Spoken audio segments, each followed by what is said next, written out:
പറയുന്നത് ഇന്ന് ഇവരുടെ ഒരു പൂജയാണ് കേട്ടോ. അപ്പം നമ്മുടെ പുതിയ വീട്ടിൽ തന്നെയാണ് മിക്ക ദിവസങ്ങളിലും. അപ്പം നമ്മുടെ ഗണപതി ഹോമൊക്കെ കഴിഞ്ഞു.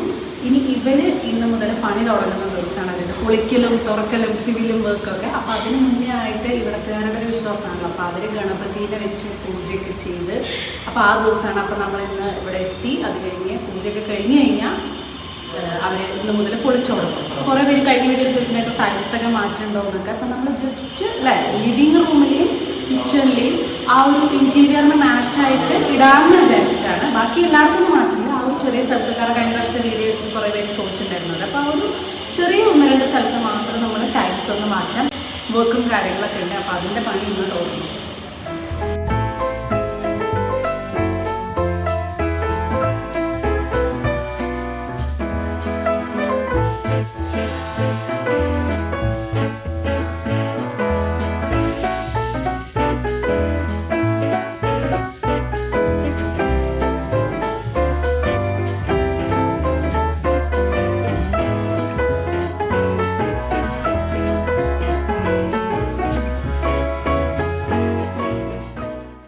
ആകെ കൺഫ്യൂഷനായിട്ട് ഇരിക്കുകയാണ് കേട്ടോ.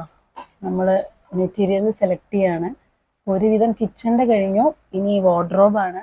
അപ്പം നമ്മൾ 3 റൂമും സെലക്ട് ചെയ്തു. അതിൻ്റെ ഏകദേശം എന്തൊക്കെ വരും എന്നുള്ളത് സെലക്ട് ചെയ്തു. ബാക്കി ഇനി നമ്മൾ 3D നോക്കിയിട്ട് എന്തെങ്കിലും ചേഞ്ച് തോന്നുകയാണ്. നമുക്ക് ഇപ്പോൾ സെലക്ട് ചെയ്തിട്ട് 3D നോക്കി കഴിഞ്ഞാൽ ഇത് ഭംഗിയില്ല എന്ന് തോന്നുകയാണെങ്കിൽ ചേഞ്ചസ് വരുത്തും. തൽക്കാലം ഏകദേശം സെലക്ട് ആയിട്ട് ഇനി ഹോള് ബാക്കിയുണ്ട്. പുറമെ അല്ലേ കുറച്ച് സാധനങ്ങളും കൂടെ ബാക്കിയുണ്ട്. നമ്മൾ വന്നിട്ടൊരു 3 മണിക്കൂറായി. ഇനി ഒരു 1 മണിക്കൂറിൻ്റെ ഉള്ളിൽ തീരേണ്ടതാണ്. തളർന്നു. പക്ഷെ രസമുണ്ട് അല്ലേ. നല്ല നമുക്ക് ഇഷ്ടപ്പെട്ട കളേഴ്സ് നമുക്ക് ഓൾറെഡി ഐഡിയ ഉണ്ടായിരുന്നു. അതുകൊണ്ട് പെട്ടെന്ന് കഴിയുന്നുണ്ട്. കാരണം ഓൾറെഡി ഒരു ഇതുണ്ടായിരുന്നു. അവരായിട്ട് കുറെ സംസാരിച്ചു. നമുക്കൊരു ടീമും ഉണ്ട്. അവര് ഇങ്ങനെ നമുക്ക് ഇങ്ങനെ പറഞ്ഞു തരും ചില കളേഴ്സ് ഏതിനാണ് ഭംഗി ഉണ്ടാവുക. അങ്ങനത്തെ അവർക്ക് കുറച്ചുകൂടെ ഐഡിയ ഉണ്ടാവുമല്ലോ. അതായത് കോൺട്രാസ്റ്റ് ഏതൊക്കെയാണ് വരിക, എങ്ങനെയൊക്കെ വേണം എന്നുള്ളതൊക്കെ. അപ്പോൾ ഞങ്ങളുടെ കുറച്ച് പ്രയോറിറ്റീസ് ഉണ്ട്. അപ്പോൾ ഈ ഒരു ഫീൽഡും കൂടെ ആയതുകൊണ്ട് യൂട്യൂബ് എന്നുള്ളത് കൊണ്ട് അതിൻ്റെതായ രീതിയിലും കൂടെ നമ്മൾ കുറേ മെറ്റീരിയൽസ് നമുക്ക് നോക്കണം. എല്ലാവരും ചെയ്യണ പോലെ അല്ല. വീഡിയോയിൽ വരുമ്പോഴും കൂടെ ഫുൾ ടൈം നമ്മൾ ക്യാമറ ആയിട്ടാണല്ലോ. അപ്പോൾ നമുക്ക് വീഡിയോയിലും കൂടെ വരുന്ന രീതിയിലാണ് നമ്മൾ ഓരോ കാര്യങ്ങളും സെലക്ട് ചെയ്യണത് കേട്ടോ. അത് നമുക്ക് മെയിൻ പ്രയോറിറ്റി ആണ്. യൂട്യൂബ് ഇല്ലെങ്കിൽ ഒരുപക്ഷെ ഇങ്ങനത്തെ കാര്യങ്ങളിലൊന്നും അത്ര ശ്രദ്ധിക്കേണ്ട ആവശ്യമില്ല.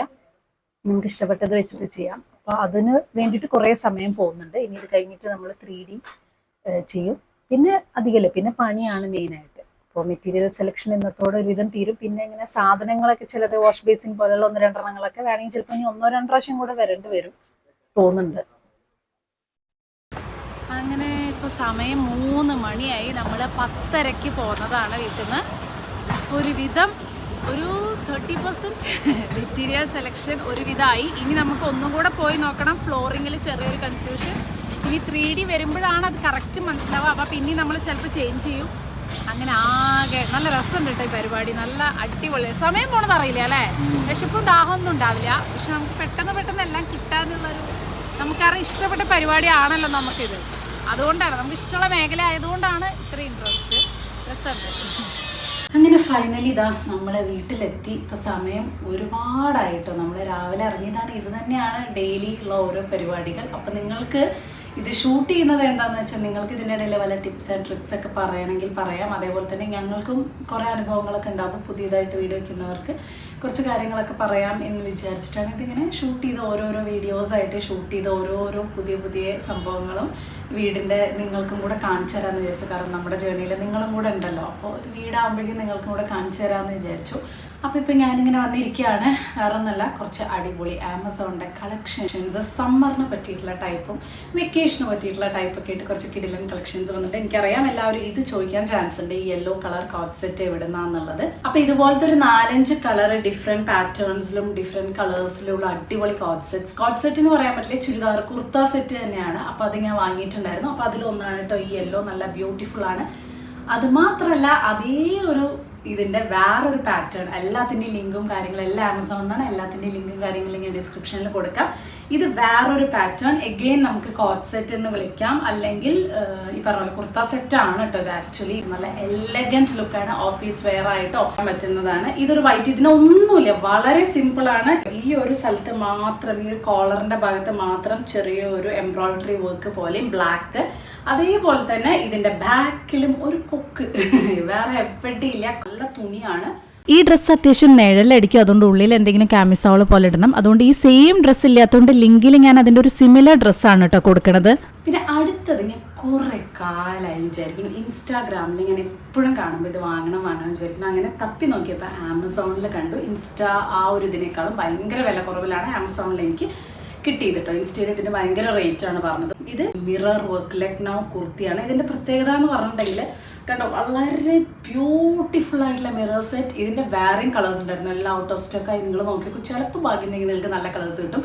ഇത് ബ്ലൂ, ഇതിൻ്റെ തന്നെ പീച്ചും ഉണ്ടായിരുന്നു, പേർപ്പിളും ഉണ്ടായിരുന്നു, ലാവൻഡർ. എനിക്ക് ആ ലാവൻഡർ കളറായിരുന്നു വേണ്ടിയിരുന്നത്, പക്ഷെ അതിന് കുറേ നോക്കി ഔട്ട് ഓഫ് സ്റ്റോക്കായി. ഇതിൻ്റെ ഉള്ളിൽ ഇതുണ്ട് കണ്ടോ. ഇത് മാത്രമേ എനിക്ക് അത്ര ഇഷ്ടമായില്ല, കാരണം ഇത് ഒരു കോട്ടൺ ആണ് അവർ തന്നത്. ആക്ച്വലി ഇതേ മെറ്റീരിയൽ തരണമായിരുന്നു, അതായത് ഇതാവുമ്പോൾ ഇടാൻ കുറച്ചും കൂടെ സുഖമല്ലേ. ഇത് കഴുകി കഴിഞ്ഞാൽ അതിൻ്റെ പശപ്പും. നമ്മുടെ കോട്ടനൊക്കെ അങ്ങനെയല്ലേ, നമ്മൾ ഒന്ന് കഴുകി കഴിഞ്ഞാൽ സോഫ്റ്റ് ആവും. അപ്പോൾ ഒരു വാഷ് കഴിഞ്ഞാലാണ് ഇത് സോഫ്റ്റ് ആവുള്ളൂ. മെയിനായിട്ടൊരു ഡബിൾ ഷെയ്ഡാണ് ഇതിന് വരുന്നത്, അതായത് ഒരു ഡാർക്ക് ബ്ലൂവിൽ നിന്നും ലൈറ്റ് ബ്ലൂവിലേക്കുള്ള ഒരു ഡബിൾ ഷെയ്ഡ്. പിന്നെ ഈ പറഞ്ഞ പോലെ ഇതിൻ്റെ പാൻറ്റാണ് ഇതിൻ്റെ ഏറ്റവും ഭംഗി. പാൻറ്റിന് full mirror work, heavy like കല്യാണത്തിനൊക്കെ ഇടാൻ പറ്റുന്ന, റിസപ്ഷനൊക്കെ ഇടാൻ പറ്റുന്ന. പിന്നെ ദുപ്പട്ടയിലും ചെറിയ വർക്കുകൾ, മിറർ വർക്കും കാര്യങ്ങളൊക്കെ ഉണ്ട് കണ്ടോ. കംപ്ലീറ്റ് ആയിട്ട് ഹെവി ആയിട്ടുള്ള ദുപ്പട്ടയില. ഇത് ഭയങ്കര ട്രെൻഡിങ് ആണ് ഇപ്പോൾ ഇതിൻ്റെ എല്ലാ കളേഴ്സും കേട്ടോ. തേർഡ് വൺ എന്ന് പറയുന്നത് ഒരു ഉടുപ്പായിട്ടോ അല്ലെങ്കിൽ ഷ്രഗായിട്ടോ ഒക്കെ ഇടാൻ പറ്റുന്ന ഒരു ബ്ലാക്ക്. ഇതും ബ്യൂട്ടിഫുൾ ആണ്, ഇതിൻ്റെ എല്ലാ കളേഴ്സും ഉണ്ട്. അപ്പോൾ ഞാൻ വിചാരിച്ചു ബ്ലാക്ക് വാങ്ങിക്കാം, കാരണം ഇതെന്താ വെച്ചാൽ ഇത് ഉടുപ്പ്, ഇതിന് ബട്ടൺസ് ഉള്ളതുകൊണ്ട് ഇത് ഉടുപ്പായിട്ട് ഇടാം. അതല്ലാന്നുണ്ടെങ്കിൽ ഇത് ബട്ടൺസ് അഴിച്ചിട്ട്, കാരണം ഇതിൻ്റെ ഉള്ളിൽ നല്ല തുണി, ഈ നല്ല മെറ്റീരിയൽ, ഇങ്ങനെ ഭയങ്കര സിൽക്കി മെറ്റീരിയൽ. അപ്പോൾ ഇത് കണ്ടോ, ഇതിങ്ങനെ നമ്മുടെ ഫസ്റ്റ് ഒരു പെറ്റിക്കോട്ട് പോലെ ഇതിടാം, ഇതിൻ്റെ മേലെ ഇതിടാം. ഒന്നെങ്കിൽ ഈ ബ്ലാക്ക് മാത്രം ഉള്ളിലിട്ടിട്ട്, ഇതിന് ഡിഫറെൻറ്റ് ടൈപ്പ് ഓഫ് ഷ്രഗുകൾ ഉണ്ട് എൻ്റെ കയ്യിൽ, വൈറ്റ് ഉണ്ട്, റെഡ് ഉണ്ട്, അത് നമുക്ക് യൂസ് ചെയ്യാം. അതേപോലെ ഇതിനൊരു ഗുണം എന്താണെന്ന് വെച്ചാൽ ഇത് ഉടുപ്പായിട്ട് ഇങ്ങനെ ബട്ടൺസ് ഇടുമ്പോൾ ഇതൊരു ഉടുപ്പായിട്ട് ഇടാം, അതല്ല ഇത് തുറന്നിടുമ്പോൾ ഇത് ഷ്രഗായിട്ട് യൂസ് ചെയ്യാം. അപ്പോൾ ഈ ബ്ലാക്ക് പല ഷ്രഗായിട്ട് യൂസ് ചെയ്യാം. അപ്പോൾ വൈറ്റ് ഉള്ളിൽ വൈറ്റ് പെറ്റിക്കോട്ട് ഇടുകയാണെങ്കിൽ വൈറ്റിൻ്റെ മേലെ ഈ ബ്ലാക്ക് നല്ല ഭംഗിയുണ്ട്. അപ്പോൾ ഇത് ഒരു വെടിക്ക് രണ്ട് പക്ഷി എന്ന് പറഞ്ഞ പോലെ ഈ രണ്ടെണ്ണം കൊണ്ടും പല രീതിയിലും സ്റ്റൈൽ ചെയ്യാൻ പറ്റും എന്നുള്ള ഒരൊറ്റ കാരണം കൊണ്ടാണ് ഞാൻ ഇത് വാങ്ങിയത്. അല്ലെങ്കിൽ ഞാൻ വേറെ പല കളേഴ്സും വാങ്ങിയിരുന്നു, ബ്ലൂ, റെഡ് ഒക്കെ ഉണ്ട്. അപ്പോൾ എൻ്റെ കയ്യിൽ ബ്ലാക്ക് ഷ്രഗ് ഇല്ല, അപ്പോൾ അതുകൊണ്ട് ഞാൻ ബ്ലാക്ക് വാങ്ങിച്ചു. അടുത്തതും എനിക്ക് ഭയങ്കരമായിട്ട് ഇഷ്ടപ്പെട്ട ഒരു കോട്ട് സെറ്റാണ് കേട്ടോ. ബ്യൂട്ടിഫുൾ കോട്ട് സെറ്റ് കണ്ടോ, ടോപ്പും അതിൻ്റെ കൂടെ തന്നെ പാൻറ്റും ഉണ്ട്. എനിക്ക് ഭയങ്കരമായിട്ട് ഇഷ്ടപ്പെട്ടു. ഇതിൻ്റെ വർക്ക് എന്ന് പറയുന്നത് ഒരു രക്ഷയില്ലാത്ത വർക്കാണ്, സൂപ്പർ വർക്കാണ് കണ്ടോ. ഈ ഒരു ചെറിയൊരു കോളറുണ്ട്, അതുപോലെ തന്നെ ബീഡ്സ് ആണ്, ഇങ്ങനെ വെള്ള ബീഡ്സ് ഇങ്ങനെ വെച്ചിരിക്കുകയാണ്. അതുപോലെ താഴെ കണ്ടോ ഒരു ശംഖും കാര്യങ്ങളൊക്കെ ഇട്ട്, ശംഖ് പോലത്തെ ഒരു ചെറിയൊരു ഒക്കെ ഇങ്ങനെ കൈകൊണ്ട് ചെയ്തിട്ടുള്ള സംഭവങ്ങളാണ്. പിന്നെ അതേപോലെ തന്നെ സ്ലീവ്സ്, ഇത് വളരെ ഹാൻഡിൽ വിത്ത് കെയർ ആണ്, വാഷിംഗ് മെഷീനിൽ ഒന്നും ഇടരുത്. പിന്നെ അത്യാവശ്യം ഒരു ഗ്രാൻഡ് ലുക്ക് തരുന്ന ഒരു കോട്ട് സെറ്റാണ്, നല്ല ഭംഗിയുണ്ട് കേട്ടോ. പിന്നെ ഇതിൻ്റെ മെയിൻ ഭംഗി എന്ന് പറയുന്നത് ഇതിൻ്റെ പാൻറ്റാണ്. പാൻറ്റിൽ കണ്ടോ താഴെ ഒരു എംബ്രോയിഡറി വർക്കാണ്, നല്ലൊരു ത്രെഡ് വർക്ക് പോലെ, അതും അതിൻ്റെ ഒരു ക്ലാസ് നിലനിർത്തുന്നുണ്ട്. ബാക്കി എല്ലാം ബ്ലാക്ക്. ഭയങ്കര ഇഷ്ടപ്പെട്ടു കേട്ടോ എനിക്ക്.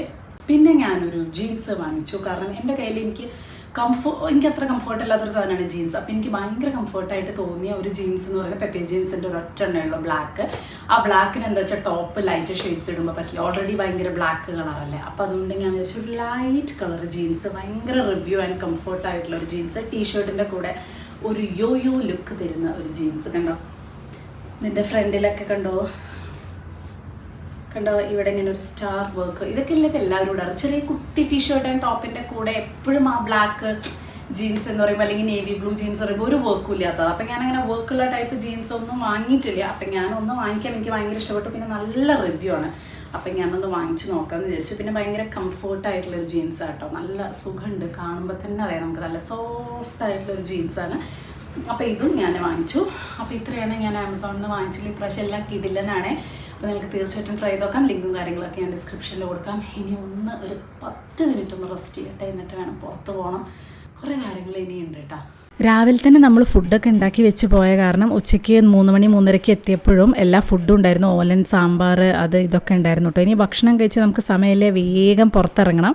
ഇത് നമ്മൾ മിത്തുകുട്ടിക്ക് സൈക്കിള് വാങ്ങിക്കാൻ പോയതാട്ടോ. മിത്തുകുട്ടി ചെറിയ കുട്ടിയാവുന്ന സമയത്ത് ഇങ്ങനെ 3 ടയറുള്ള സൈക്കിളായിരുന്നു. അപ്പോൾ അത് സ്ഥിരമായിട്ട് ഓടിച്ചിരുന്നു. അതുകൊണ്ട് സൈക്കിൾ ബാലൻസ് ഉണ്ട്, ഹാൻഡിൽ ബാലൻസ് ഉണ്ട്. പക്ഷേ വലിയ സൈക്കിൾ കുറച്ചും കൂടെ വലുതായിട്ട് വലിയ സൈക്കിൾ വാങ്ങിക്കാമെന്ന് വിചാരിച്ചു. കാരണം അതാകുമ്പോൾ ഒരു 10th 12th വരെ അതേ സൈക്കിൾ തന്നെ ഓടിക്കാം. കാരണം ഇപ്പോൾ കുട്ടികൾ പെട്ടെന്ന് ഹൈറ്റ് വയ്ക്കും. അപ്പോൾ അതുകൊണ്ട് ചെറിയ സൈക്കിളൊക്കെ വാങ്ങിച്ചാൽ ഒരു വർഷത്തിനുള്ളത് മാറ്റേണ്ടി വരുമെന്ന് വിചാരിച്ച് ഇങ്ങനെ പിന്നെ പുതിയ വീട്ടിലേക്ക് ഷിഫ്റ്റ് ചെയ്യാമെന്നൊക്കെ വിചാരിച്ചു. പക്ഷേ അതെന്തായാലും നടന്നില്ല. അതിന് മുന്നേ തന്നെ ഈ വെക്കേഷൻ ആകുമ്പോൾ ഒന്നും കൂടെ കുറേ കാലമായില്ലേ ആ ഒരു ഹാൻഡിൽ ബാലൻസ് ഒക്കെ ഉണ്ടോ എന്ന് നോക്കാൻ വേണ്ടിയിട്ട്. അപ്പോൾ ഞാനും ഓടിക്കാനുള്ള ശ്രമം. പക്ഷേ എനിക്ക് ഈ ഉടുപ്പിട്ടിട്ട് ഭയങ്കര ബുദ്ധിമുട്ടായിരുന്നു കേട്ടോ അതിൻ്റെ ഉള്ളിൽ കയറിയിരിക്കാൻ. അപ്പോൾ ഞാൻ ചുമ്മാ അങ്ങനെ ഓടിക്കുക. എനിക്ക് സൈക്കിൾ ബാലൻസ് ഒക്കെ ഉണ്ട് കേട്ടോ. സൈക്കിൾ ഓടിക്കലാണ് ഇപ്പോഴത്തെ എൻ്റെ പരിപാടി. ഇത് 2 ദിവസം മുന്നേ നമ്മൾ പോയതാണ്. അപ്പോൾ മിത്തുവിനെ ഭയങ്കര ഇഷ്ടപ്പെട്ടു. മിത്തുവിന് എന്താ വെച്ചാൽ ഗേൾസിൻ്റെ കളറ് അങ്ങനെയൊന്നും ഇഷ്ടമല്ല, പിങ്ക് അതൊന്നും വേണമെന്ന് പറഞ്ഞില്ല. ബോയ്സിൻ്റെ പോലെ തന്നെ സൈക്കിൾ മതി എന്ന് പറഞ്ഞിട്ട് അങ്ങനത്തെ ഒരു സൈക്കിളാണ് എടുത്തത്. അപ്പോൾ അത് കുറച്ച് എന്താ പറയുക, ആദ്യമായിട്ട് ഇങ്ങനെ നമ്മൾ ഒരുപാട് വർഷത്തിന് ശേഷം അതിപ്പോൾ നമ്മൾ ഡ്രൈവിംഗ് ആണെങ്കിലും സ്കൂട്ടി ആണെങ്കിലും ഒക്കെ നമുക്ക് ആദ്യത്തെ ഒരു ദിവസം നമുക്കൊരു ബുദ്ധിമുട്ടുണ്ടാവില്ലേ. കുറേ കാലത്തിന് ശേഷം നമ്മളൊരു സാധനം ഓടിക്കുമ്പോൾ അപ്പം രംഷേട്ടൻ ഇങ്ങനെ ഹാൻഡിൽ പിടിപ്പിച്ചിട്ട് പിന്നെ മെയിനായിട്ട് വാങ്ങാൻ കാരണം അച്ഛനും അമ്മയും ഇവിടെ ഒരു 1 വീക്കും കൂടെ ഉണ്ട്. അപ്പോൾ ആ ഒരു സമയത്തിനുള്ളിൽ പഠിപ്പിക്കാമെന്ന് വിചാരിച്ചിട്ട്. കാരണം എൻ്റെ സൈക്കിളും സ്കൂട്ടി ആയാലും ഡ്രൈവിംഗ് ആയാലും ഒക്കെ പഠിപ്പിച്ചിട്ടുള്ളത് അച്ഛനാണ്. അപ്പോൾ അച്ഛന് നല്ല ക്ഷമയാട്ടോ. അപ്പോൾ ഒരു ദിവസം കൊണ്ട് ഫസ്റ്റ് ഡേ ഇതുപോലെ അച്ഛനിങ്ങനെ ബാക്കിൽ പിടിച്ച് ഹാൻഡിലൊക്കെ റെഡിയാക്കി കൊടുത്തു. സെക്കൻഡ് ഡേ ആകുമ്പോഴേക്കും മിത്തുക്കുട്ടി ഒറ്റയ്ക്ക് ഓടിക്കാൻ തുടങ്ങി. കണ്ടോ, സെക്കൻഡ് ഡേ ആകുമ്പോഴേക്കും അച്ഛൻ പക്ഷേ പാവം പിന്നാലെ ഇങ്ങനെ ഓടും. പക്ഷേ ഇപ്പോൾ നമ്മൾ ഈ വീഡിയോ എഡിറ്റ് ചെയ്യുമ്പോഴേക്കും അതിൻ്റെ ആവശ്യമില്ല, ഒറ്റയ്ക്ക് ഓടിക്കും താഴെ പോയിട്ട് കേട്ടോ. അപ്പോൾ അച്ഛനാണ് സത്യം പറഞ്ഞാൽ അവളെ ഇരുത്തി പഠിപ്പിച്ചത്. അച്ഛന് നല്ല ക്ഷമയാണ് ഇങ്ങനത്തെ കാര്യങ്ങളൊക്കെ. ചീത്ത പറയുക അങ്ങനെയൊന്നുമില്ല, ഭയങ്കര അപ്പം അച്ഛനാണ് പഠിപ്പിച്ചത് കേട്ടോ. അങ്ങനെ ഞങ്ങളിതാ പുറത്തിറങ്ങി കുറച്ച് സാധനങ്ങളൊക്കെ വാങ്ങാൻ വേണ്ടി ഇറങ്ങിയത് കേട്ടോ. രംഷേട്ടൻ വന്നിട്ടുണ്ടായിരുന്നില്ല. അപ്പോൾ ഇന്നിപ്പോൾ നമ്മൾ ഒരു കേരള സ്റ്റോറിൽ പോയിട്ട് കുറച്ച് സാധനങ്ങളൊക്കെ വാങ്ങിക്കാമെന്ന് വിചാരിച്ചു. പച്ചക്കറിയും ഇതൊക്കെ കഴിഞ്ഞു. പിന്നെ ഒന്ന് ഈവനിങ് ആകുമ്പോൾ അച്ഛൻ്റെ അമ്മയും കൂടെ ഒന്ന് ചുമ്മാ നടക്കാനൊക്കെ ഇറങ്ങും. അപ്പോൾ രംഷേട്ടന് പെട്ടെന്ന് കുറച്ച് ഏർജൻറ്റ് വർക്ക് ഉണ്ട് എന്നൊക്കെ പറഞ്ഞിട്ട് വന്നില്ല. അപ്പോൾ ഞാനും അച്ഛനും അമ്മയും മിത്തുക്കുട്ടിയും കൂടെ, അല്ലെങ്കിൽ ഞങ്ങൾ എന്നും ഈവനിങ്ങിൽ ഇങ്ങനെ നടക്കാൻ ഇറങ്ങും. ഒരു 1 അവർ ഞങ്ങൾ നടന്നിട്ടൊക്കെയാണ് വരിക. പിന്നെ ചെറുതായിട്ട് നടക്കാൻ എന്നുള്ള പേരിൽ ഇറങ്ങും. എന്തെങ്കിലുമൊക്കെ ഫുഡ് തട്ടി വിടും. ഇവിടെ ഇങ്ങനെ കുറേ ചാറ്റ്സും സംഭവങ്ങളൊക്കെ ഉണ്ട്. അപ്പോൾ അത് അച്ഛനും അമ്മയ്ക്കൊക്കെ ഭയങ്കര ഇഷ്ടം ഇങ്ങനത്തെ ചാറ്റ്സൊക്കെ. അപ്പോൾ ഇവിടെ ആണെങ്കിൽ എല്ലാ ഫുഡുകളും ഉണ്ട്. അപ്പോൾ അത് ഓരോ ദിവസം ഞങ്ങൾ ഓരോ ഫുഡ് ട്രൈ ചെയ്യും. അങ്ങനെ ഞങ്ങൾ കേരള സ്റ്റോർ പാത്ത സ്റ്റോർ പോയപ്പോൾ അവിടെ നല്ല തേൻവരിക്ക ചക്ക ഇങ്ങനെ നാട്ടിൽ നിന്ന് വന്നിരിക്കുന്നു കേട്ടോ. അപ്പോൾ കഴിച്ചു നോക്കിയപ്പോൾ നല്ല ടേസ്റ്റ് ഉണ്ട്. അപ്പം ഞങ്ങൾ ഒരു 1/2 കിലോ തേൻവരിക്കച്ചക്ക വാങ്ങിച്ചു എല്ലാവർക്കും കൂടെ കഴിക്കാൻ. പിന്നെ ഇതാ മാങ്ങ, മൂവാണ്ടൻ മാങ്ങ, അങ്ങനെ കുറേ നാടൻ ഡിഷുകൾ വന്നിട്ടുണ്ട്. അപ്പോൾ അമ്മയ്ക്ക് വെള്ളരിക്കയും മാങ്ങയും വെച്ച് കൂട്ടാൻ ഉണ്ടാക്കാൻ വേണ്ടിയിട്ട് അങ്ങനത്തെ കുറേ സാധനങ്ങളൊക്കെ ഞങ്ങൾ വാങ്ങിച്ചു കേട്ടോ. അതിനുശേഷം നമ്മളിതാ തിരിച്ച് വീട്ടിലേക്ക് പോവാണ്. പാവിന് 90 സംതിങ് ആണ് ചക്ക. അങ്ങനെ സ്വപ്ന വണ്ടിയായിട്ട് ഇങ്ങനെ പുറത്തേക്ക് വന്നിരിക്കുക എന്നെയും കൂട്ടി. ഞാൻ എനിക്ക് ഓടിക്കാൻ അറിയായില്ല, പക്ഷെ ഇപ്പൊ ഇവിടെ വന്നിട്ട് ഓടിക്കണ്ടെന്ന് വെച്ചിട്ട് വെറുതെ റിസ്ക്. അച്ഛൻ ബാംഗ്ലൂരൊക്കെ അല്ലല്ല, അതുകൊണ്ടല്ല. എന്തിനാ നമ്മള് അച്ഛനാണ് എന്നെ റിലാക്സ് ചെയ്തിരിക്കുകയാണ്. അച്ഛനാണ് എന്നെ ആദ്യമായിട്ട് ഡ്രൈവിംഗ് പഠിപ്പിച്ച ആള് കേട്ടോ. ഡ്രൈവിംഗ് പഠിപ്പിച്ചിട്ട് ജാഥയിലേക്ക് അടിയല്ലാത്തൊക്കെ അതൊന്നുമില്ല. അത് എത്ര വയസ്സെന്നും കൂടെ നിങ്ങൾ ആലോചിക്കണം. അന്ന് എന്റെ വയസ്സ് 17. അതെ, എന്താ പറയാ, ഒരു ജാഥ ഉണ്ടായിരുന്നു. അപ്പൊ അവിടെ ഇങ്ങനെ കേറിയപ്പോ അത് അന്ന് ഓട്ടോമാറ്റിക് ഒന്നും അല്ലല്ലോ, ഗിയറല്ലേ വണ്ടിക്ക്. അതും നമ്മുടെ നാടാണെങ്കിൽ കയറ്റുവർക്കും ഉള്ളു. അയ്യോ അതൊക്കെ. പക്ഷെ അച്ഛൻ ഞാൻ ഫുള്ള് ഓടിച്ചില്ലേ എന്ന് ഓടിച്ചോടിച്ചോ. അതുകൊണ്ടല്ലോ ഇപ്പൊ ഞാൻ ഇരുന്നിട്ട് നീ ഓടിക്കാം. അച്ഛൻ നന്നായി ഡ്രൈവിംഗ് പഠിപ്പിക്കും. അച്ഛനാണ് മുല്ലയംപറമ്പത്ത് പറമ്പിലിട്ട് അങ്ങനെ ഓടിച്ച് പഠിച്ചതാണ്. പിന്നെ അവിടുന്ന് അങ്ങോട്ട് നല്ല ഓടിക്കലായി. 18 +2 ആയപ്പോ പഠിച്ചതാണ്. +2 ആയപ്പോ 2 വീലറും 4 വീലറും പഠിച്ചു. 4 വീലർ അച്ഛൻ്റെ തന്നെയാണ് പഠിച്ചത്. അച്ഛന്റെ വണ്ടി ഇങ്ങനെ മുല്ലയംപറമ്പത്ത് പറമ്പിലിട്ട് ഓടിച്ച് പഠിച്ചിട്ട് പേരക്കുട്ടീനെ സൈക്ലിംഗ് പഠിപ്പിക്കണം. ഇപ്പൊ അച്ഛന്റെ ഡ്യൂട്ടി എന്ന് പറഞ്ഞാൽ പേരക്കുട്ടീനെ സൈക്ലിംഗ് പഠിപ്പിക്കുക. 1 വീക്കും കൂടെ ഉണ്ട് വെക്കേഷന്. സൈക്ലിംഗ് പഠിപ്പിക്കലാണ്. അപ്പം ഞാൻ അച്ഛനെ ഓടിച്ചു പോകുന്നു, അല്ലെങ്കിൽ അച്ഛനെ ഓടിച്ച് ഞാൻ പോയിരുന്നു. അപ്പോൾ ഇതൊക്കെയാണ് ഇപ്പോഴത്തെ നമ്മുടെ വിശേഷങ്ങൾ. ഇന്നത്തെ വ്ളോഗ് തൽക്കാലം ഇവിടെ വെച്ച് നിർത്തുകയാണ് കേട്ടോ. ഇനി ഇതുപോലത്തെ നല്ല നല്ല വ്ളോഗുകളായിട്ട് നമുക്ക് ഇനിയും കാണാം. ബൈ.